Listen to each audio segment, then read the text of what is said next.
ఓం నమో భగవతే వాసుదేవాయ. ఈరోజు మనం దైనందిన కార్యక్రమాలు ఎప్పుడు మనం చూసుకుంటే ప్రతి ఒక్క మనిషి కూడా జీవితంలో ఏదో ఒక సమస్య, అది జాబ్ సమస్య, లేకపోతే తన దైనందిన జీవితంలో తను గడుపుతున్న విషయాల్లో సమస్య ఏదో ఒకటి ప్రతి ఒక్కరు కూడా ఎదుర్కొంటున్నారు. అయితే ఈ సమస్యల వలలో చిక్కుకొని మనిషి ఆ జనన మరణ ఆ బంధాల్లో చిక్కుంటున్నాడు. వీటిలన్నిటికీ కూడా మన వాంగ్మయం ఎన్నో విధాలుగా మనకు ఎన్నో మార్గాలను ఏర్పరిచింది. ఆ వాంగ్మయం మనం తీసుకుంటే మనకి చాలా ఎంతో సుపరిచితమైన రామాయణమే కాదు, భాగవతమే కాదు, భారతమే కాదు, భగవద్గీతే కాదు, ఇత్యాదులు మనం ఆ విషయంలో మనం ఎంత తెలుసుకుంటే అంత మనకి జీవితంలో పైకొచ్చేందుకు, మన ఆత్మోన్నతికి మనకు అది సాయం చేసేవిగా ఉంటూ ఉంటాయి. అయితే ఇవన్నీ కూడా మనిషికి చాలా అతి బాహుళ్యంగా వాళ్ళకి దగ్గరయ్యేలాగా జరగకపోవడం వల్ల, లేకపోతే ఎవరికి వాళ్ళు వాళ్ళ యొక్క ఒక పద్ధతిలో చెప్పుకుంటూ పోబోతుండడం వల్ల చాలామందికి దగ్గర కాలేదు. అందువల్ల నేను, నా పేరు కూరెల కోదండరామం, నేను నా వంతుగా ఈ వాంగ్మయాలు అందరికీ చేరాలి అన్న ఉద్దేశంతో భగవద్గీతకు సంబంధించి, అలాగే అధ్యాత్మ రామాయణానికి సంబంధించి, భాగవతంకి సంబంధించి, లలితా సహస్రానికి సంబంధించి, నారాయణకి సంబంధించి ఇవన్నీ కూడా వాట్సప్ అలాగే టెలిగ్రామ్ గ్రూప్స్ ద్వారా రోజుకొక 2 శ్లోకాలు అలా దరిచేరుస్తూ దాని యొక్క అర్థం, దానికి సంబంధించిన మిగిలిన వాంగ్మయాల్లో ఉన్న ఆ విషయాలు అవన్నీ క్రోడీకరించుకుంటూ మనకి చాలా దగ్గరగా మనసుకు హత్తుకుపోయేలాగా మనం తెలుసుకుని ఆత్మోన్నతిని ఎలా సాధించాలి అనే విషయంలో నా వంతు నేను కృషిగా చేస్తున్నానండి. అలాగే తెలుగు విషయంలో కూడా మన వేమన శతకాలే కాదు, లేకపోతే సుమతి శతకమే కాదు, వేట్ల విషయంలో కూడా తెలుగు శతకాలను ఒకటి పెట్టుకుని ఆ ఒక్కొక్క రోజుకొక పద్యం దాన్ని చదువుకుంటూ దాన్ని అర్థం చేసుకుంటూ ముందుకు వెళ్ళడానికి అని చెప్పేసి నా వంతుగా నేను చేస్తున్నాను. ఈ విషయంలో ప్రపంచ తెలుగు మహాసభల్లో 2020లో కూడా ఈ విషయంలో ప్రసంగించడం జరిగింది. ఆ క్రమంలోనే ఇవాళ రెడ్ టీవీ వారు ఆ అవకాశం కల్పించినందుకు మీ దగ్గరికి దరిచేరి ఆ విషయం చేరవేయడానికి అని చెప్పేసి నా ప్రయత్నాన్ని నేను చేస్తున్నాను.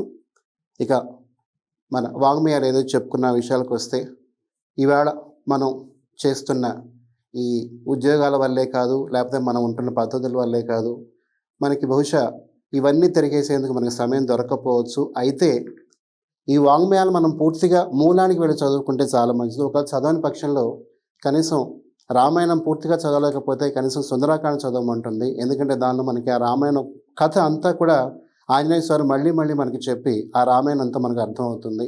అలాగే మనం భారతం పూర్తిగా చదవలేకపోయినా కనీసం మనల్ని అందులో ఆ ఉద్యోగపరం చదవమంటుంది. దానిలో అసలు ఎలా మనం మెలగాలి, ఎలా మనం ఈ జీవితంలో పైకి రావాలి కనుక మనకు తెలుస్తాయి.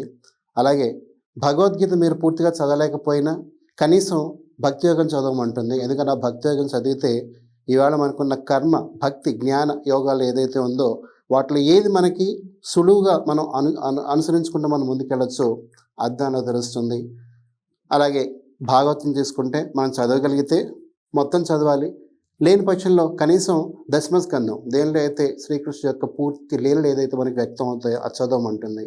ఇలా ఈ విషయాలు మనకి ప్రతి ఒక్కటి ఎన్నో మాధ్యమాలు ఉన్నాయి. మనం చూస్తే ఈ మధ్య టీవీలో చూసుకున్నా, లేకపోతే ఇంటర్నెట్లో చూసుకున్నా మనకి చాలా మాధ్యమాలు ఉన్నాయి.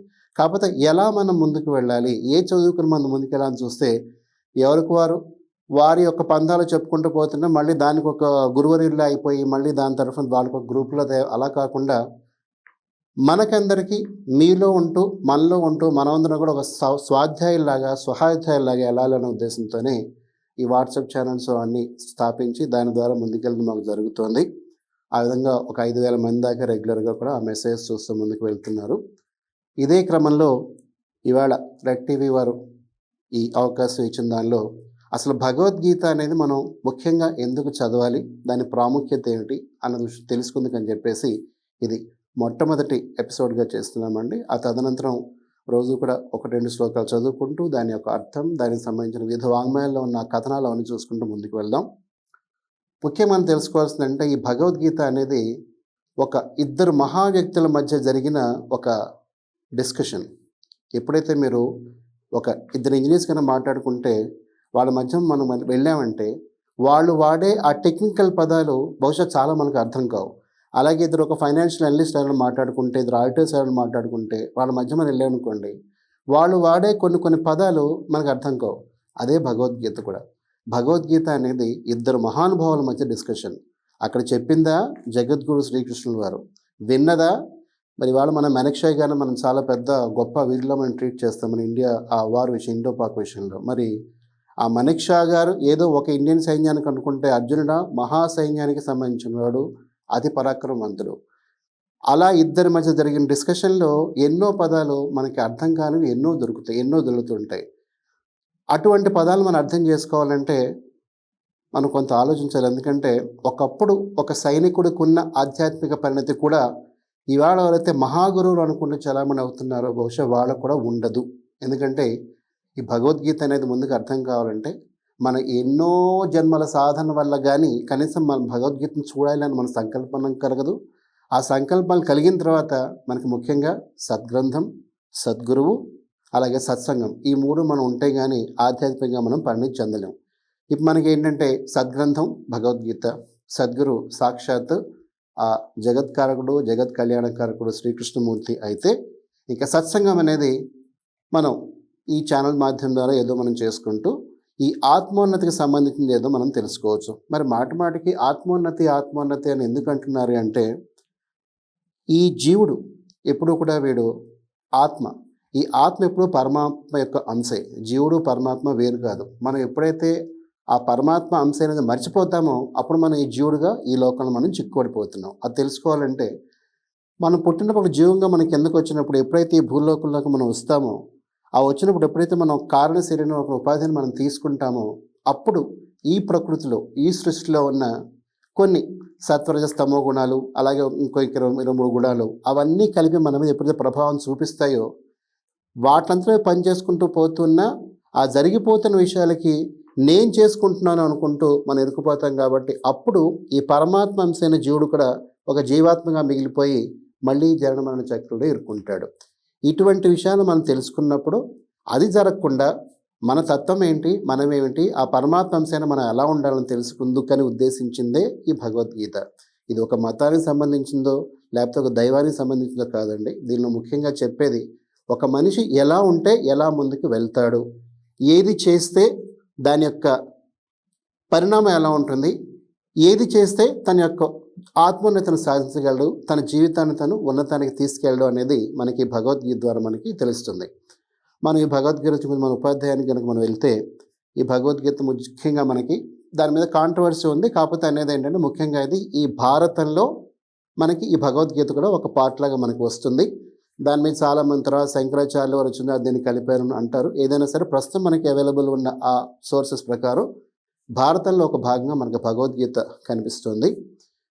దీనికి పూర్వాపరాలకు వెళ్తే భారత యుద్ధ ఎప్పుడైతే సన్నద్ధులైపోయారో కౌరవ పాండవులు ఇరు సైన్యాలు కూడా ఎదురుగా నిలబడ్డప్పుడు 10వ రోజు యుద్ధం ఇంకా జరుగుతున్నప్పుడు ఎప్పుడైతే భీష్ముల వారు కూడా ఇంకా హతులయ్యారు, అంపసి అయిపోయి ఉన్నారని ఎప్పుడైతే ఆ ధృతరాష్ట్రుడు తెలుస్తుందో అప్పుడు ఆయన వెంటనే సంజయులు వారు అని తన మంత్రిగా ఉన్న అతన్ని పిలిపించి అక్కడ భారత యుద్ధంలో ఏం జరుగుతోంది, నా పుత్రులైన కౌరవ పాండవుల మధ్య ఆ యుద్ధం జరుగుతున్నప్పుడు ఆ ధర్మయుద్ధంలో ఎలా జరుగుతోంది అని ఆయన అడిగిన ప్రశ్నతో ఈ యొక్క భగవద్గీత మనకి మొదలవుతోంది. ఇంకా అప్పుడు అర్జునుల వారు ఆ భారత యుద్ధం మొదలు కావడం, ఆ తర్వాత అర్జునుల వారు ఆ రథాన్ని మధ్యలో నిలబెట్టమని